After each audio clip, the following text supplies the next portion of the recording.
பாரத தேசத்தின் மகோனதமான புராண இதிகாசங்களை முழுமையாக அறிந்து கொள்ள சப்ஸ்கிரைப் திலக். இங்கே கௌரவர்கள் பிதாமகர் பீஷ்மருக்கு கௌரவ சேனாதிபதி பொறுப்பினை கொடுத்தார்கள். பிதாமகர் பீஷ்மரும் ஏற்ற பொறுப்பினை போற்றும் வகையில் நடத்துவேன் என்று சபதம் செய்கிறார். இங்கு பாண்டவர்கள் ஸ்ரீ கிருஷ்ணரின் ஆணைப்படி திரௌபதியின் சகோதரன் திருஷ்டத்யும்னனை பாண்டவர் படை தளபதியாக நியமிக்கிறார்கள். போர்க்கால ஏற்பாடுகள் இருபுறத்து தளபதிகளின் மேற்பார்வையிலும் தக்கபடி நடந்தன. அவர்கள் ஆணைப்படி குருக்ஷேத்திர போர்க்களம் நோக்கி படைகள் செல்லத் தொடங்கின.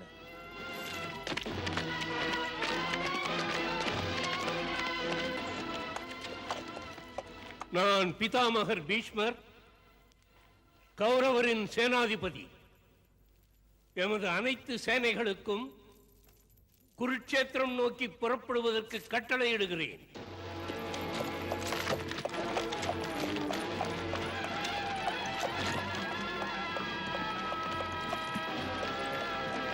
இரு முனைகளில் உள்ளவர் பேரழிவை நோக்கி போகும் நிலை. போரில் கலந்து கொள்ள காலாட்படைகள், யானைப்படைகள், குதிரைப்படைகள் யுத்தகளம் நோக்கி அலையலையாக அணிவகுத்துச் சென்றன. இந்த எண்ணற்ற சேனைகளைக் கண்டு கடலே இங்கு வந்துவிட்டதோ என்று தோன்றியது.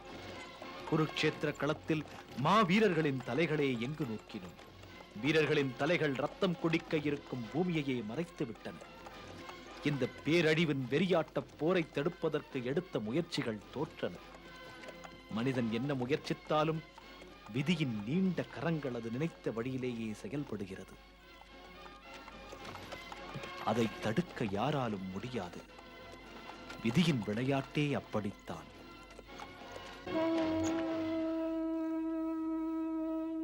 மூளையே கலங்கிவிட்டது. என் உறுதிமொழியை காக்க வேண்டும் என்ற கடமை உணர்வில் அதர்மத்தின் நிழலில் நின்று போரிலே தர்மத்தை எதிர்த்து போராடுகின்றேன். இந்த குலத்தில் தாமும் அந்த மகாத்மா விதுரரும் போன்ற தவப்பெரியோர்கள் அவமானப்படுத்தப்பட்டீர்கள். துரோணாச்சாரியர், கிருபாச்சாரியர் போன்ற குருவுக்கும் அதே நடந்தது.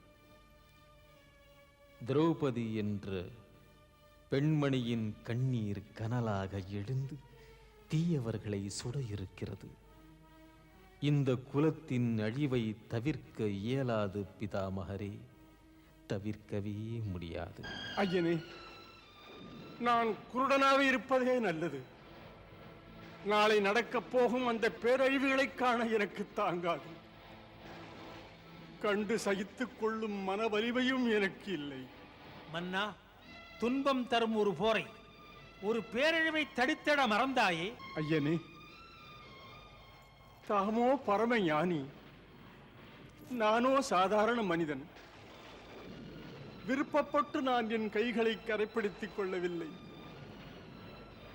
பெற்ற பிள்ளைகளோ எனக்கு அடங்கி இல்லை.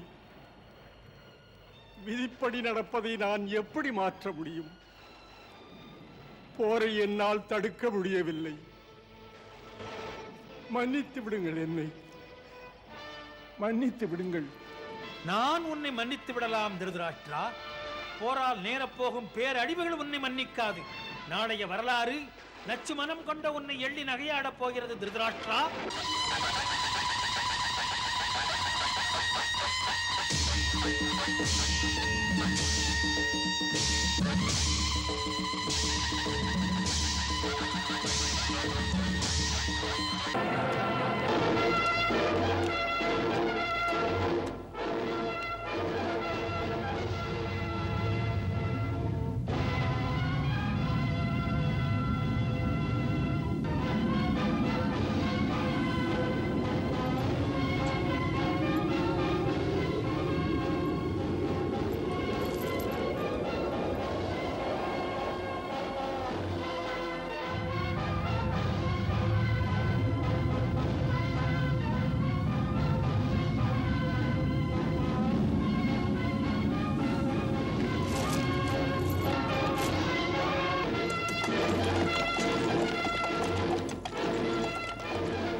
தர்மக்ஷேத்திரமான குருட்சேத்திரத்தில் நடக்க இருக்கின்ற போரிலே நம்மவர்களும் பாண்டவர்களும் எப்படி ஒரு நிலையில் இருக்கிறார்கள்?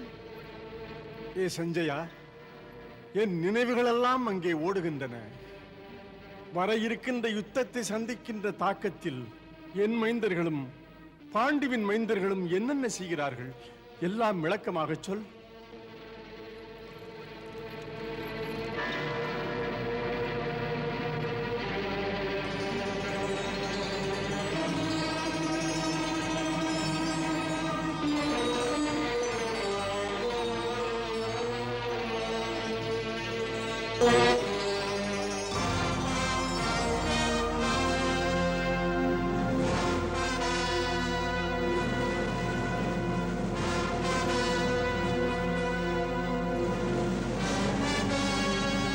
ஏ கேசவா, பகைவர் சேனையை நான் அருகில் சென்று பார்க்க வேண்டும்.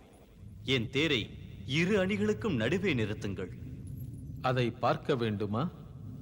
அந்த துரியோதனனுக்கு வெற்றியை பெற்றுத்தர அனைவரும் குழுமி இருக்கிறார்கள். அந்த பெரியோர் யார் என்று அறிய வேண்டுமா? ஆம் கேசவா, பார்த்தன் அதை காண விழைகிறேன். செல்லுங்கள், என் ரதத்தை இரு அணிக்கும் நடுவில் நிறுத்துங்கள்.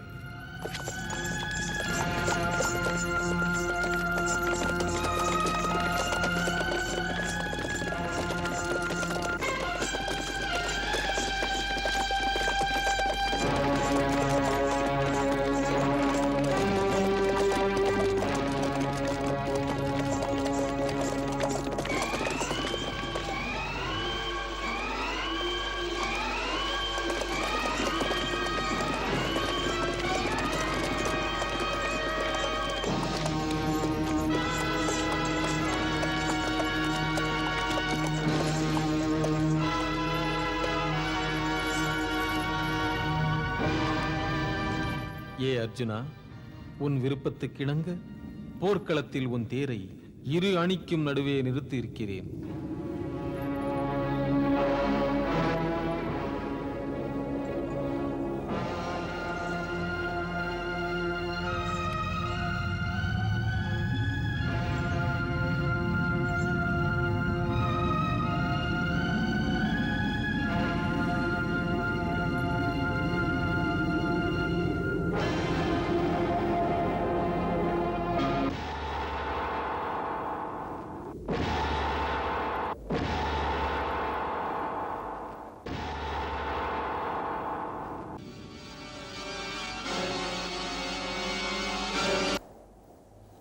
அன்பு, பாசம், உறவு என்ற மாய வலையில் சிக்கிய அர்ஜுனன் நடுங்கினான், தளர்ந்தான். அவன் நா வறண்டது, கண் இருண்டது, நாடித் துடிப்பே நின்றுவிடும் போலிருந்தது. தன்னம்பிக்கை அவனை விட்டு வெகு தூரம் சென்று விட்டது. வீரம் இருக்க வேண்டிய நெஞ்சிலே அச்சமும் அறியாமையும் குடிகொண்டது.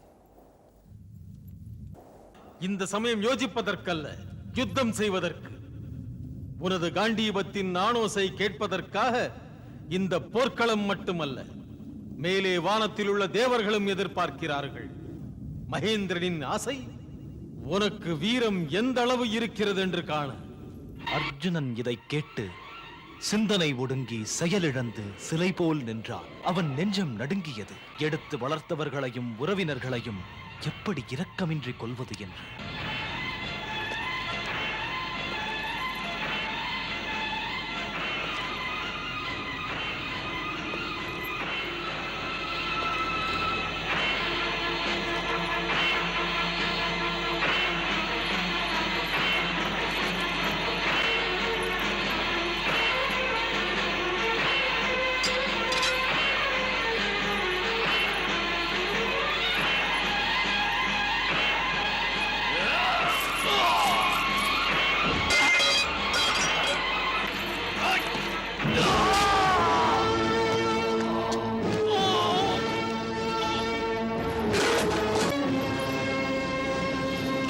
அர்ஜுனா,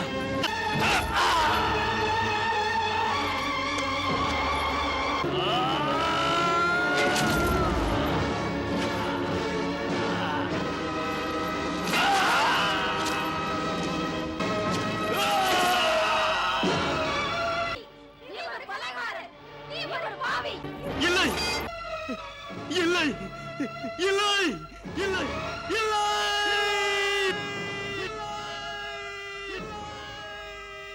இல்லை கிருஷ்ணா, இல்லை. மற்றவரை கொல்ல என் மனது இடம் தரவில்லை. பந்துக்களை கொன்றதாக நான் சொப்பனம் கூட காணவில்லை. கிருஷ்ணா, பாசமுள்ள சொந்த பந்தங்களை எப்படி கொல்ல முடியும்? என்னால் எப்படி கொல்ல முடியும்? அந்த பிதாமகர் என் பொருட்டு பாசத்தை நேசத்தை கங்கை வெள்ளமாக பெருக்கினார். அந்த பிதாமகரை நான் அம்பு முனையால் தாக்கி தரையிலே சாய்க்க எப்படி முடியும்?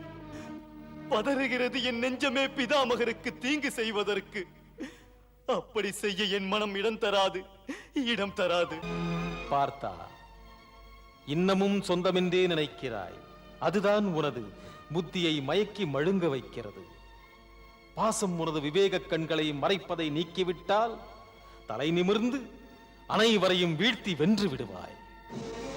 ஏ மதுசூதனா, நான் இவர்களை மோத வேண்டும் என்கிறாய். மோதுகிறேன். மோதுவதற்கு தயங்கவில்லை.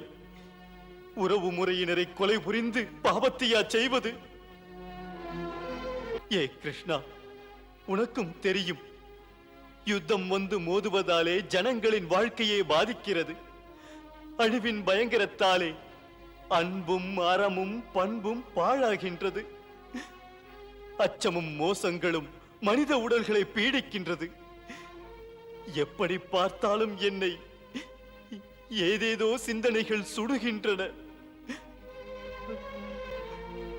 உயிர்களை அழிக்கின்ற காரணத்தால் வாழ்க்கையின் நிலைகளே தடுமாறி போகிறது.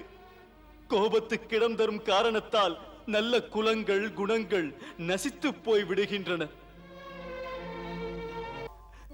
இனி போராட மாட்டேன், போராட மாட்டேன்.